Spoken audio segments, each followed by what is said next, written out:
ಶಾಂತಿ ಸಮಾಧಾನ ಮೊದ್ಲು ನಮ್ಮನ್ನ ಹಿಡ್ಕೊಂಡು ನಿಮ್ಮನ್ನ ಹಿಡ್ಕೊಂಡು ಎಲ್ಲಾರಿಗೂ ಇರ್ಬೇಕಿದ್ ಮೊದ್ಲು ಶಾಂತಿ ಸಮಾಧಾನ. ತಾಳಿದ್ರ ಸಹನದಿಂದ ಹೋದ್ರ ಬಾಳ್ತಾರ, ಉರಿದ್ರ ಹೊಕ್ಕಾರ. ಅದಕ್ಕೆ ನಮ್ಮಲ್ಲಿ ಶಾಂತಿ ಅನ್ನೋದು ಮೊದ್ಲು ಬೇಕ. ಶಾಂತಿ ಸಮಾಧಾನ ಅನ್ನೋದೇನೈತಲ್ಲ ಅದು ಸಮುದ್ರದ ತಾಯಿ ಇದ್ದಂಗ.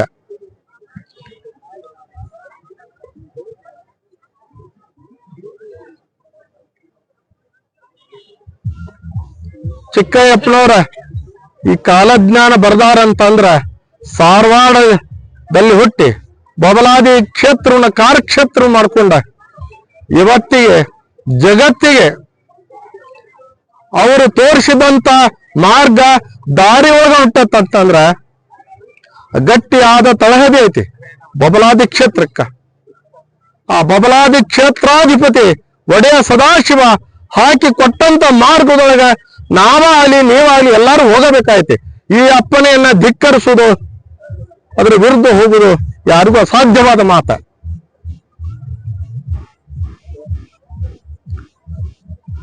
ಅಪ್ಪ ಅವರು ಇದನ್ನ ಅದಕ್ಕೆ ಸೀತೆಯ ಸ್ಥಳದಲ್ಲಿ ಶಿವನು ಬಸವರಾಜ ಪಾರ್ವತಿಯ ಪುತ್ರ ಷಣ್ಮುಖ ಸಿದ್ಧರಾಮ ಬಬಲಾದಿ ಮಠದೊಳಗ ಮೇಕಮುಲಿ ಕಟ್ಟಿ ಮೆರೆದಾರ.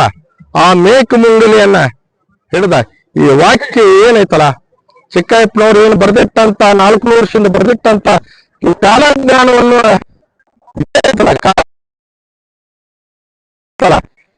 ಜಗತ್ತಿನ ಜನರಿಗೆ ಮನಸೆಂಬ ಕಿಸೆ ಒಳಗ ಅವರು ಹೇಳಿದಂತ ವಾಣಿಗಳನ್ನ ಕಾಲಜ್ಞಾನ ನುಡಿಗಳನ್ನ ಮನಸೆಂಬ ಕಿಸೆ ಒಳಗ ಹಾಕೊಂಡು ಹೋದ್ರಂದ್ರ ಮುಂದಿನ ದಿನಮಾನ ಇಂಥವು ಬರ್ತಾವ ನಿಶ್ಚಲವಾದ ದಾರಿ ತೋರಿಸ್ತತಿ ಈ ಬಬಲಾದಿಯವರ ಕಾಲಜ್ಞಾನ.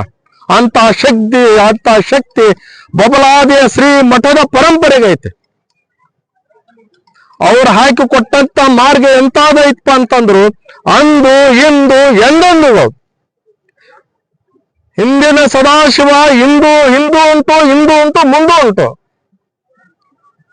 ಅದಕ್ಕ ನಾವ ಆ ಚಂದ್ರಗಿರಿ ದೇವಿ ನಾಳೆ ಕಾಲಜ್ಞಾನ ಲೆಕ್ಕಕ್ಕ ಅಪ್ಪ ಅವ್ರ ಕೌಲ ಕೊಟ್ಟಾಗ, ಕೌಲಂದ್ರ ದಾರಿ ಕೊಟ್ಟಾಗ ಆಕೆ ಬರುವ ಅರ್ಭಟಕ ಜಗತ್ತ ತುಂಬಾ ಬೊಬ್ಬಾಟ ಆದಿತ್ತಂದಾರ. ಕಾಲಜ್ಞಾನದ ಅದಕ್ಕೆ 21 ಕಾಲಜ್ಞಾನ ಸೂಚನೆ ಕಡಿ ಆಟಕ್ಕ ಚಂದ್ರ ಧರೆಗೆ ಬರುವಾಗ ಜಗವೆಲ್ಲ ತನ್ನಗನ್ನ ಅಂದ್ರ ತಂಪಲ್ಲ ಅಲ್ಲೋಲ್ ಕಲ್ಲೋಲ್ ಆದೈತಿ. ಇನ್ನ ಮುಂದೈತದ. ಅದಕ್ಕ ಅಪ್ಪ ಅವರು ಹೆಂಗ ಹೇಳ್ಯಾರಪ್ಪ ಅಂತಂದ್ರ ಸದಾಶಿವನವರು ಅಪ್ಪ ಅವ್ರು ಆಲಿ ಬಬಲಾದಿ ಕ್ಷೇತ್ರದ ಶರಣರಾಗಲಿ ಎಲ್ಲೇ 10 ನಿಮಿಷ ಕೊಟ್ಟಾರಂದ್ರು 1 ದಿವಸ ಅಲ್ಲಿ ಅದಾರಂತಂದ್ರು ಅವ್ರ ಪಾದ ಇಟ್ಟಂತ ಸ್ಥಳ ದಿವ್ಯ ಕ್ಷೇತ್ರ ಆಗೈತಿ. ಅದಕ್ಕೆ ಶ್ರೀ ಗುರುವಿನ ಚರಣದೊಳಗೆ ಸಕಲ ತೀರ್ಥ ಕ್ಷೇತ್ರವು ಅಡ್ಗ್ಯಾವ. ಅದು ಪವಿತ್ರ ಭೂಮಿ ಆಗೈತಿ. ಯಾಕಂತಂದ್ರೆ ಇವತ್ತು ನಾವೆಲ್ಲ ಅವ್ರು ಇಟ್ಟಂತ ಕ್ಷೇತ್ರಗಳು ನೋಡಾಕತ್ತೀವಿ. ಕಾಡ್ರಕೊಪ್ಪ ಗ್ರಾಮ ಆಗಲಿ, ಬುದ್ಧಿ ಆಗಲಿ, ಸಾಲಳ್ಳಿ ಆಗಲಿ, ಕೋಲೂರು ಆಗಲಿ, ಎಲ್ಲೆಲ್ಲಿ ಅಪ್ಪ ಅವ್ರ ಪಾದ ಇಟ್ಟಾರಲ್ಲ ಇವತ್ತಿಗೆ ಅವ್ರಿಟ್ಟಂತ ಪಾದದ ಆ ಕ್ಷೇತ್ರಗಳು ಏನದವಲ್ಲ ಇವತ್ತಿಗೆ ಪೂಜೆಗೊಂಬುತ್ತ. ಅದಕ್ಕೆ 3 ಜಗದೊಳಗೆಲ್ಲ ಪೂಜೆಗೊಂಬುದು ನಿನ್ನ ಪಾದ. ಅದಕ್ಕೆ ವಿಶ್ವಾವಸುನಾಮ ಸಂವತ್ಸರ ನಾಡು ನಾಡಿಗೆ ಅಂದ್ರೆ ಕನ್ನಡ ನಾಡಾಗಲಿ, ತಮಿಳುನಾಡು, ಆಂಧ್ರ ಆಗಲಿ, ಗುಜರಾತ್ ಆಗಲಿ, ನಾಡು ನಾಡಿಗೆ ಮಳೆ ಆದೈತಿ, ಬೆಳೆ ಆದೈತಿ. ಲೋಕದ ಜನರಿಗೆ ಒಳ್ಳೇದಾಕತಿ. ಧರ್ಮ ಹಿಡ್ಕೊಂಡವ್ರಿ ದೇಶಕ್ಕೆ ಸುಖ ಸಿಕ್ಕೈತಿ. ಅಶಾಂತಿ ಅನ್ನೋದ ಶಾಂತಿ ಮಾರ್ಗದಿಂದ ದಾರಿ ಸಿಕ್ಕೈತಿ. ಮತ್ತೆ ಇದೇ ಸಂವತ್ಸರದೊಳಗೆ ಮಳೆ ಬೆಳೆ ಮಧ್ಯಮ ಆಕತಿ. ಮಹಾವಾಯು ಬೀಸೈತಿ.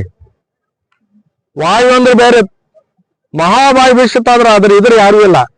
ಪಂಚ ಮಹಾಭೂತಗಳಂದ್ರೆ ಗಾಳಿ, ವಾಯು.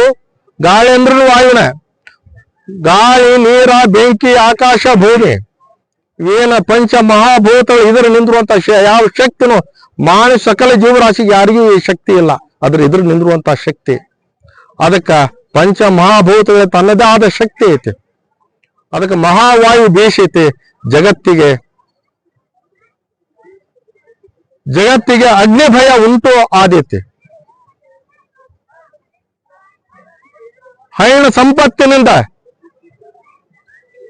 ಜಗತ್ತಿನ ಜನರಿಗೆ ಸುಖ ಆದೀತೆ. ಆದರೂ ಪಶುಗಳಿಗೆ, ನಾಲ್ಕು ಕಾಲಿನ ಪ್ರಾಣಿಗಳಿಗೆ ಏನೈತಲ್ಲ, ದನ, ಕುರಿ, ಒಂಟಿ ಇವೇನಲ್ಲ, ಪಶುಗಳು ಲಯ ಆರವಂತ ಅಪ್ಪೋ. ಭಾದ್ರಪದ ಮಾಸದೊಳಗ ಜಗತ್ತಿಗೆ ಸುಖ ಇಲ್ಲ, ಲೋಕಕ್ಕೆ ಮಹಾ ಅರಿಷ್ಟ ಐತೆ.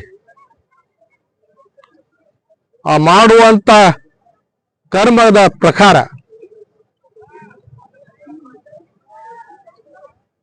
ದಾನ ಧರ್ಮ ಪರೋಪಕಾರ, ಅಂಗ ಹಿಡ್ಕೊಂಡು ಮುಂದೆ ಹಿಡ್ಕೊಂಡು ಕಡೆಗೆ ತುದಿಲ್ ಎಷ್ಟು ನಿಗ್ತೈತೆ ಅಷ್ಟು ದಾನ ಧರ್ಮ ಪರೋಪಕಾರ ಮಾಡ್ರಿ. ಒಳ್ಳೆ ರೀತಿಯಿಂದ ಒಳ್ಳೆ ರೀತಿಯಲ್ಲಿ ನಮ್ಮ ನಡೆ ನುಡಿಗಳು ಇರ್ಬೇಕ. ಜ್ಞಾನ ಮಾರ್ಗದೊಳ ಸಾಧುರು ಸತ್ಪುರುಷರು ಶರಣರು ಈ ಪಾದ ಮೆಟ್ಟಿದ ಭೂಮಿ ನಮ್ಮ ಭರತ ಭೂಮಿ. ಆ ಶಕ್ತಿ ಭರತ ಭೂಮಿಗಿದೆ. ಎಲ್ಲರನ್ನ ಸಂರಕ್ಷಿಸುವ ಶಕ್ತಿ ಈ ಭರತ ಭೂಮಿಗೆ ಐತಂತಂದ್ರ ಬಬಲಾದಿ ಶರಣರು ಹಾಕಿ ಕೊಟ್ಟಂತ ಈ ಪರಂಪರೆಗೆ ಮಹಾಶಕ್ತಿ, ಆ ಶಕ್ತಿ ರೂಪಿಣಿ ಆ ಚಂದ್ರಗಿರಿ ದೇವಿ ಹಿಂದದ.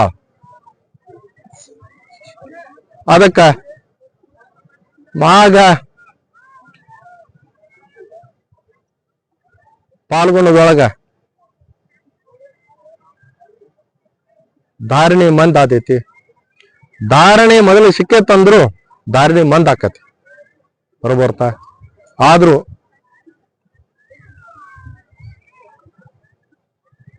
ಒಳ್ಳೆ ರೀತಿಯಿಂದ ಹೋಗ್ರಿ, ಸುಖ ಸಿಗ್ತೈತಿ.